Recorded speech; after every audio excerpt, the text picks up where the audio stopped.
Olá, nós começamos mais um programa Luz Câmara Ação contra o Câncer, num ambiente diferente, continuando a nossa série na Santa Casa de Misericórdia de Barretos, que vem tendo a gestão do Hospital de Amor. Por isso que a gente está aqui. Hoje nós vamos apresentar a unidade de terapia intensiva, conhecida por todo mundo como UTI. Eu estou aqui com a doutora Amanda Oliveira, que é a coordenadora da UTI da Santa Casa de Barretos. Doutora, antes do Hospital de Amor vir para cá e fazer a gestão do hospital, a UTI funcionava de uma forma e parece que houve muita mudança que aconteceu nessa UTI da Santa Casa. A senhora pode contar, assim, em linhas gerais, quais foram os principais pontos dessas mudanças? Então, eu agradeço primeiro a oportunidade, da gente poder estar conversando e contando um pouco sobre a unidade de terapia intensiva, que é uma unidade que parece muito distante. E eu acho que a principal mudança que a gente vem buscando é trazer a família um pouco mais perto desses pacientes num momento tão difícil. Então, a gente teve bastante mudança inicialmente do ponto de vista técnico, colocando intensivistas para realmente criar a rotina do serviço. E com o passar do tempo, a gente vem tentando aprimorar essa parte da humanização. Então, a gente vem trabalhando cada vez mais com visitas estendidas, com visita à beira-leito, tentando trazer, tem um projeto do selo do idoso, que agora a gente tenta trazer o neto para dentro da UTI, de acordo com a avaliação da psicologia, mas realmente tentar aproximar, porque já é muito difícil ficar num ambiente distante da família, com medo da morte. Então a ideia foram as mudanças técnicas e hoje a gente vem tentando também trazer mudanças de humanização. Doutora, quando a gente fala em UTI, há uma cultura de medo, né? De UTI é o último recurso, quando vai para a UTI é porque a pessoa está muito mal, da UTI não se sai. Essas mudanças, elas começam a quebrar essa cultura, elas começam a mostrar para a família que UTI é apenas um cuidado mais intensivo, como diz a palavra mesmo? Hoje a gente conseguiu os nossos resultados, eu fico muito feliz de poder estar mostrando aqui. A gente teve uma diminuição da mortalidade dentro da UTI. Quando a gente começou o nosso movimento aqui, a gente tinha uma mortalidade próxima de 45%. Hoje a gente tem uma mortalidade menor do que 20%, ou seja, de cada 10 pessoas que entram na UTI, duas, a nossa taxa de mortalidade esperada são 2. Mas mais importante do que isso, também a gente acabou evoluindo, existe uma outra maneira de medir, que não é só a taxa de mortalidade absoluta, mas é a gente tentar classificar quanto grave o paciente é e quanto é a expectativa de morte naquela população. E sempre eu ficar abaixo dessa expectativa esperada. E a gente vem conseguindo isso não só na UTI, mas no hospital, que foi o nosso segundo passo. Então traz realmente a ideia de que a UTI é um lugar que a pessoa vai para se recuperar e não ela vai para morrer. Então a gente vem tentando trabalhar, é lógico que lida com medo, são situações que muitas vezes a pessoa vai ter realmente uma proximidade com a morte, um risco, E infelizmente, mesmo que sejam para 2 pessoas, se alguém da minha família morrer, a minha experiência é 100% ruim. Então é triste quando não dá certo, mas no geral a gente vem tendo resultados de melhoria importantes. Bem, a senhora falou várias coisas aí que me chamaram a atenção. Uma delas é que não se compara mais de maneira absoluta o número, quer dizer, não é de todo mundo que vem, qual a taxa de mortalidade, mas sim do tipo de gravidade. É isso? A gente pode falar em gravidade da doença ou não? Isso, porque a gente hoje a gente utiliza uma maneira de medir em números quanto grave é um paciente. Quer dizer, porque para o paciente vir para a UTI é porque ele está em estado grave, independente de qual seja a doença. Mas existem várias classificações dessa gravidade. Então, se eu recebo na unidade muitos pacientes com uma classificação muito alta, esses pacientes que estão lá têm um risco maior de falecer. Agora, se eu recebo pacientes com uma gravidade menor, esse risco vai ser menor. Então é importante a gente ver a taxa absoluta, mas também é muito importante a gente tentar classificar quanto esperava que poderia morrer e quanto de fato morreu. E lembrar que esse dado é mortalidade no hospital, porque o que a gente quer não é um resultado bonito para a UTI, a gente quer um paciente voltando para a sua vida lá fora. Agora, o resultado bonito para a UTI, usando as suas palavras, caiu de 40% para 20%? Isso, hoje a gente tem esse dado. É um motivo para se comemorar muito. Muito, muito. E agradecer toda a equipe, porque a UTI, ela depende de todo o funcionamento do hospital.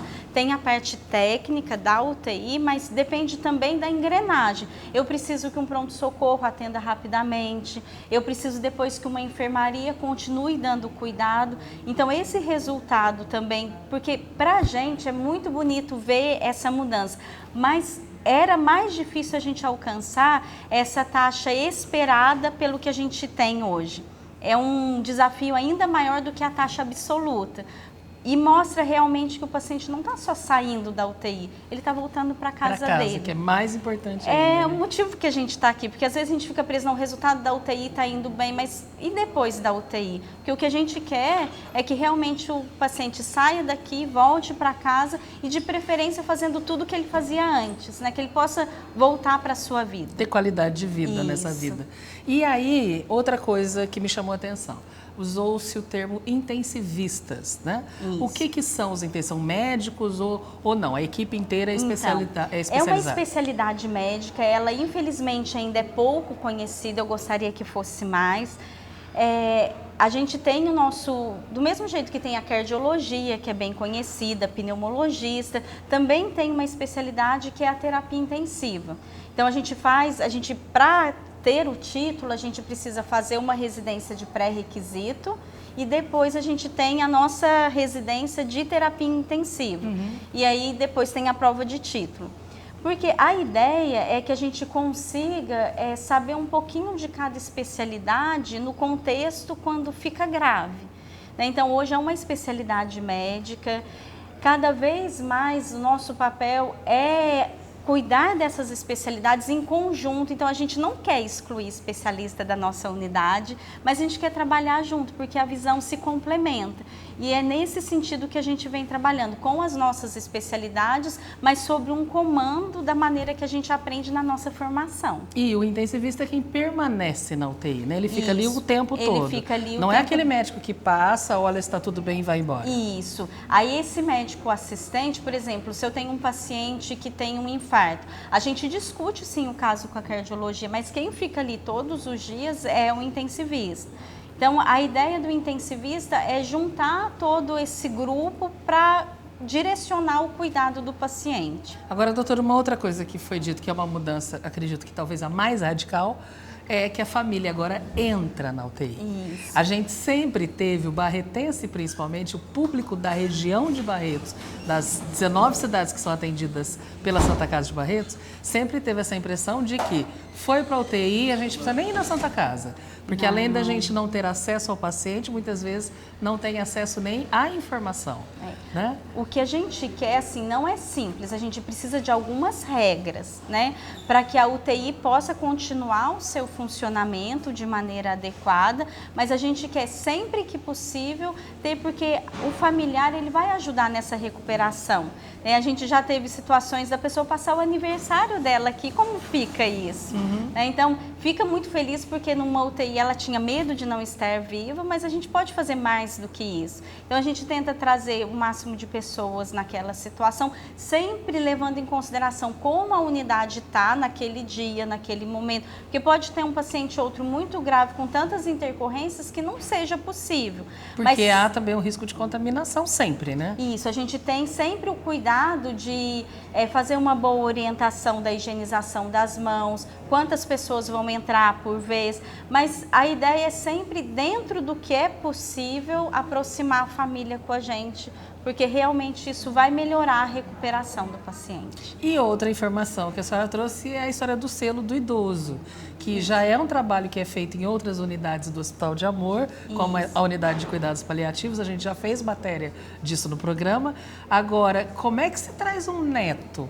A gente está falando de criança ou não? Porque sim, todo mundo é neto de alguém, né?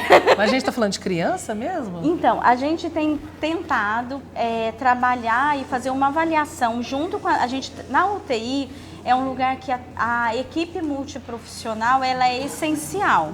Então, sempre que a gente vai trazer uma criança, a psicologia faz uma avaliação, vê se a criança tem condição, né? Mas na maioria das vezes as crianças surpreendem. né? E sempre que possível, dentro desses parâmetros, a gente tenta aproximar.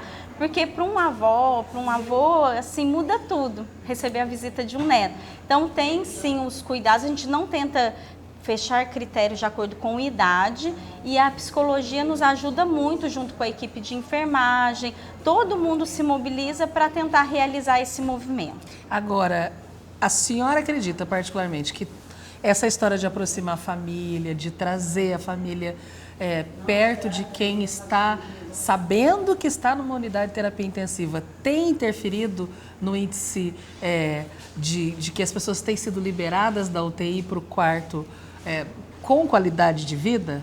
É difícil a gente falar sobre medir esses resultados, né? A gente também está começando um trabalho junto com a ouvidoria para realmente ter esse retorno. Qual tem sido a repercussão no geral, mas pontualmente com cada família não precisa de nenhum índice, você olha naquele momento, né? Então, e acaba mobilizando e trazendo uma alegria para toda a equipe, de conseguir realizar um momento desse dentro da UTI. Porque não adianta, né? O nervosismo da família acaba interferindo, inclusive, no paciente. Sim. Ele saber que a família está lá fora sem informação, ele acaba ficando ainda pior, né? Com certeza, e essa informação é muito preciosa, porque por mais que às vezes as notícias possam não ser boas, muitas vezes não são, o fato da gente ter o conhecimento já nos acalma.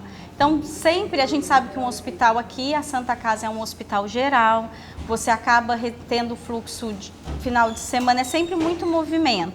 Mas a ideia é sempre tentar trazer a família, trazer todo esse contexto em todos os dias possíveis. Muito obrigada, doutora. Parabéns Obrigada. pelo trabalho. E a gente continua na Santa Casa de Barretos mostrando alguns dos aspectos desse hospital que vem recebendo a gestão do Hospital de Amor.